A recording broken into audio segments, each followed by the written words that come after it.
पिलाने आज हमें डिपेंडेंट क्लॉज और इंडिपेंडेंट क्लॉज पढ़िया। तो लास्ट क्लास रे हमें कौन पढ़ी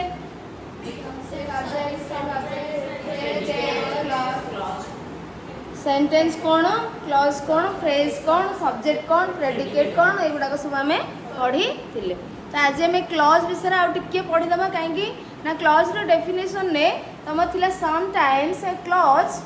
can give complete meaning and sometimes it cannot give complete meaning. So अच्छा clause कहाँ को कहा जाए हमें जान ले। clause कहाँ को कहा जाए, sentence कहाँ को कहा जाए,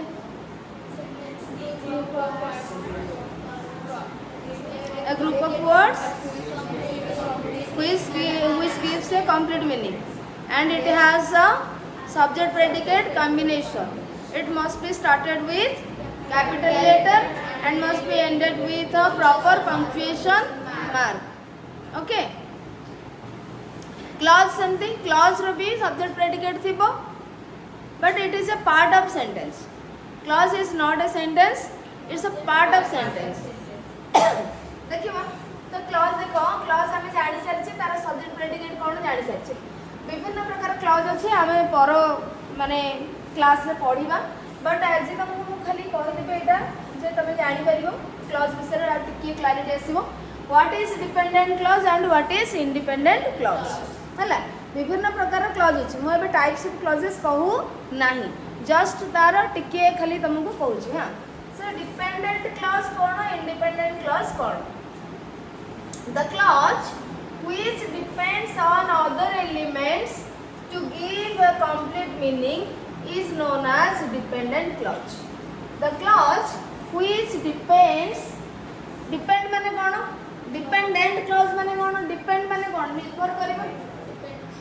depend माने कौन निर्भर करिबा, अन्य ऊपर निर्भर करिबा। सो एठी डिपेंडेंट क्लॉज माने निर्भरशील खंड वाक्य, क्लॉज रो ओडिया होची खंड वाक्य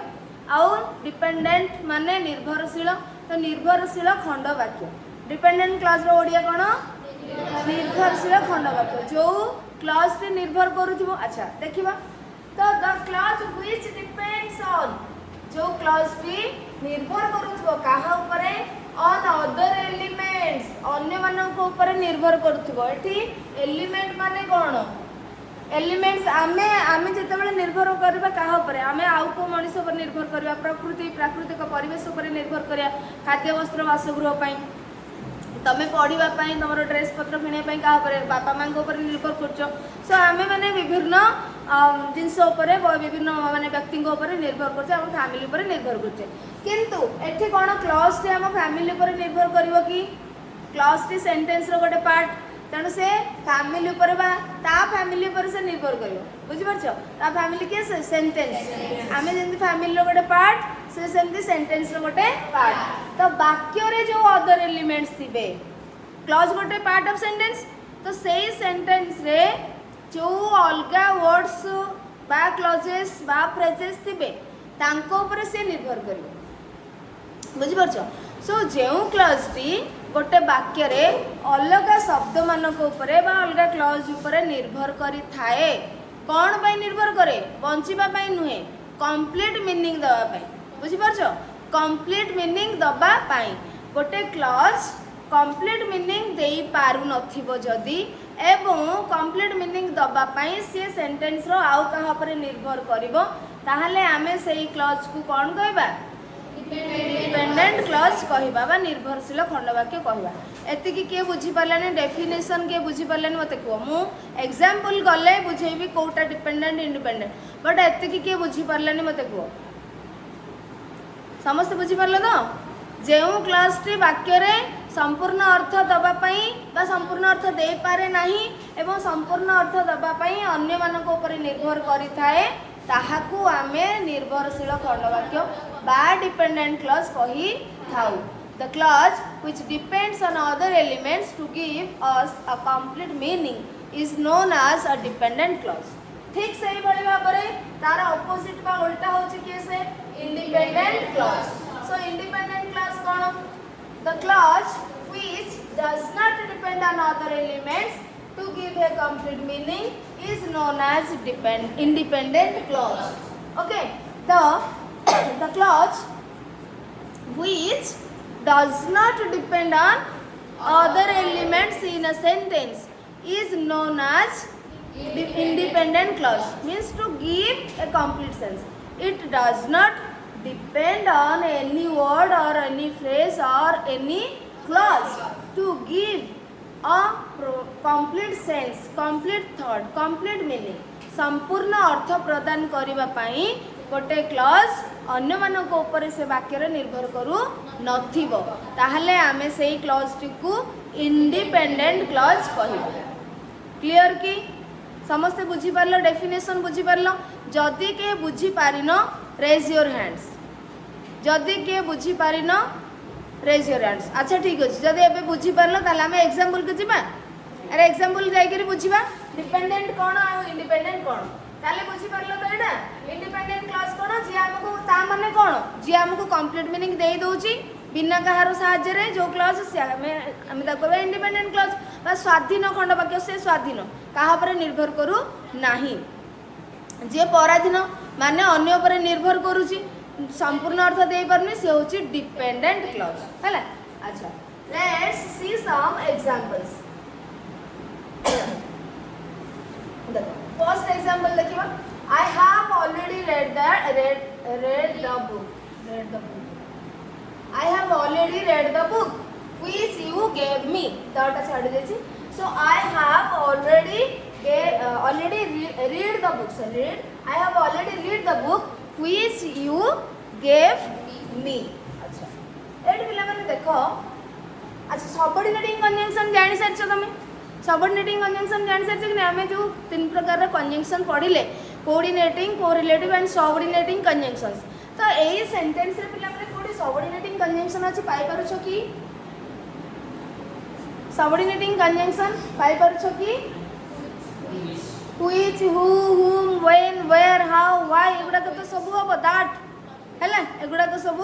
सबऑर्डिनेटिंग कंजंक्शन ने ही जीवो। अच्छा ये गोटे हैला सबऑर्डिनेटिंग कंजंक्शन। कंजंक्शन ना काम कोन कहिथिले हमें जोड़ीबा।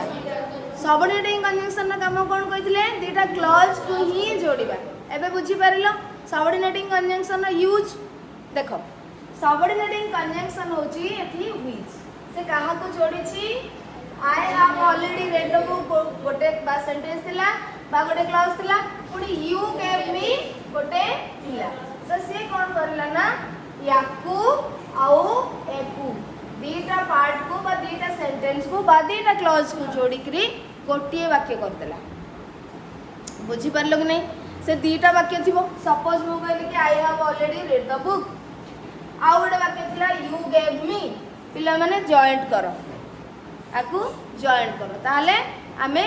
यूज करले व्हिच आउ तमरा यूसेज एते नाही माने अल्प टिके अछि। तो तमे जते बेल 10th क्लास रे जो सेठी पढिबो क्लॉजेस सब अछि और ये टाइप्स ऑफ सेंटेंस अछि नुवा ना सेबडा सब पढिबो। ताले एठी हमें कोन करले व्हिच को यूज करले एंड देन तमे एक्टिविटी ता करूथिलो so that and but and सब यूज करी के करथिलो जॉइन करथिलो सेमते एठी हमें व्हिच यूज करले आउ दुईटी वाक्य को बा दुईटी क्लॉज को हमें जोड़ी करी गोटे सेंटेंस करी देलो।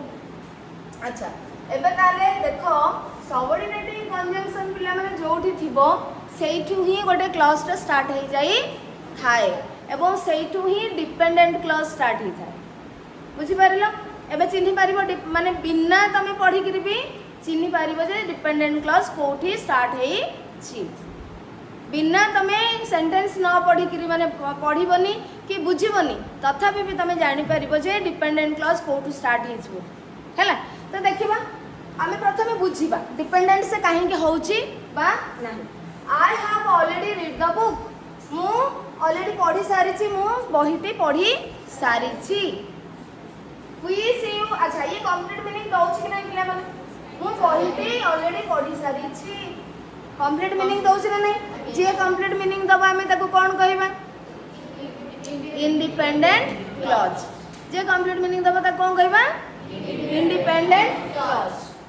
दिस इज इंडिपेंडेंट क्लॉज काहे कि ना ये कंप्लीट मीनिंग देले मध्य ये वाक्य नुहे ये वाक्यर बा सेंटेंस रो ए पूरा सेंटेंस रो गोटे पार्ट तो clause is a part of sentence ताले हमें देखिले गोटे क्लॉज गोटे पार्ट माने सेंटेंस रो गोटे पार्ट एक रे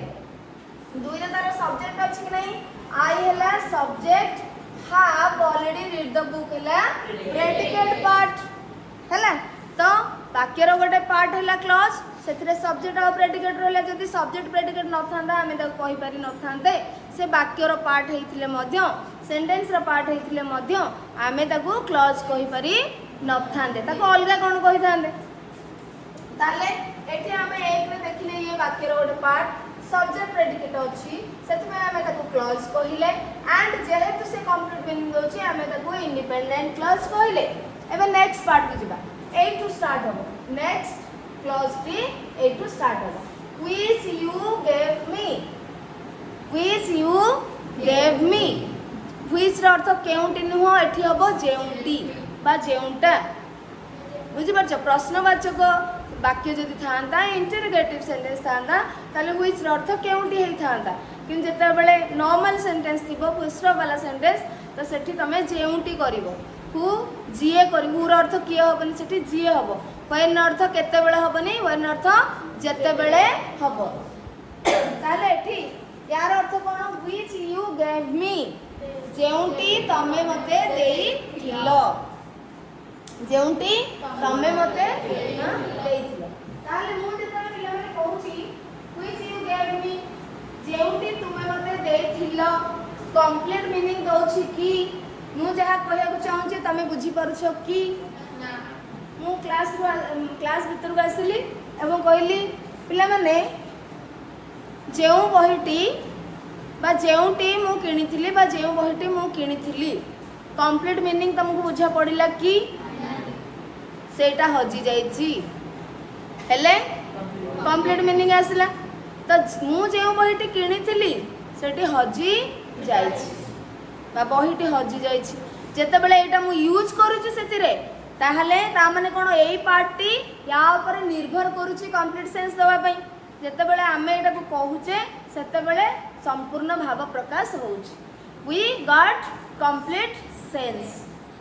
तो जे कंप्लीट मीनिंग देई दउछि बहिटी हजी जाइछि कंप्लीट मीनिंग दउछि इंडिपेंडेंट क्लॉज जेउंटी मु किनिथिली इनकम्प्लीट सेंस दउछि it depends on another element or another clause so eta hochi dependent clause बुझी पारिलो कि मनोरंजन डिपेंडेंट इंडिपेंडेंट बुझी हला हां ना बुझी पारिलो बुझी पारिनो जदी को बुझी पारिनो जदी को एटे देखो आई have already read the book मु यार अर्थ तुम जानिले अरे इंग्लिश अर्थ तुम ओडिया माने बुझी पारिले तो जानिबो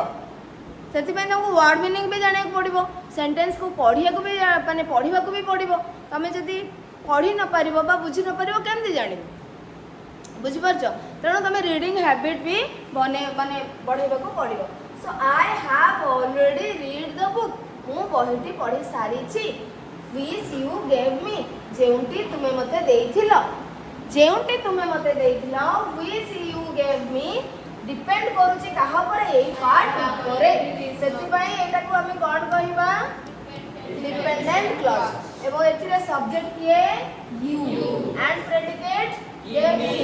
and which is subordinating conjunction हला कंजंक्शन क्लियर कहार बुझियला गर्ल साइड रंजिता बुझियला प्रियंका सोनाली तरतिया समस्त बुझियला बुझियला जियो बुझियला समस्त बनो राजश्री रंजिता आशा ना ये बुझियला गर्ल साइड कार डाउट अछि बुझियला समस्त बनो नेक्स्ट सेंटेंस दिबा कहि बोलते देखो द नेक्स्ट सेंटेंस होछ कोन बुझबा को ट्राई करो ओडिया रे तमे कन्वर्ट करि परिबो भाबी परिबो तमे केमति बुझबा हमर मातृभाषा हां देखो the sun is shining the sun is shining and the day is quite warm मु कोन कहथिली डिपेंडेंट क्लॉज टी सबऑर्डिनेटिंग कंजंक्शन नु स्टार्ट हबो बट ये सेंटेंस रे सबऑर्डिनेटिंग कंजंक्शन अछि कि कंजंक्शन अछि कि नहीं कोठी अछि एंड हैला कंजंक्शन ताले को टाइप रे कंजंक्शन एटा कोऑर्डिनेटिंग कंजंक्शन एटा हैला कोऑर्डिनेटिंग कंजंक्शन ता माने एठी डिपेंडेंट क्लॉज नथिबो हां कि नहीं डिपेंडेंट क्लॉज नथिबो ओनली सबऑर्डिनेटिंग कंजंक्शन जेते बेले थिबो एवं सबऑर्डिनेटिंग कंजंक्शन रो एब्सेंस रे मध्ये सेठी क्लॉज थिबो डिपेंडेंट क्लॉज बट तमे अपर क्लास को गले बुझिबो एबे बुझि परिबनी तो आमे जेते बेले क्लॉज चैप्टर पढिया सेटा बुझिबा बर्तन खाली आमे बुझिबा जे डिपेंडेंट क्लॉज कोटा इंडिपेंडेंट क्लॉज कोटा तो सन इज शाइनिंग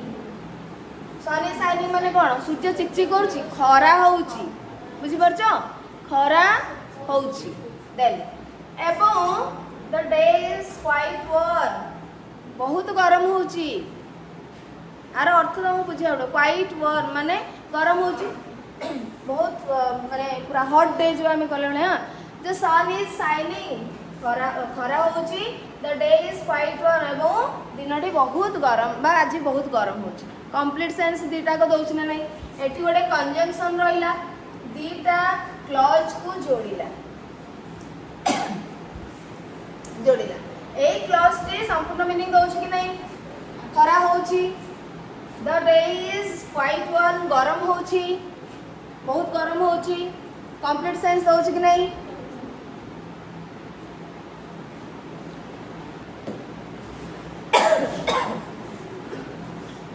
so देखो the sun is shining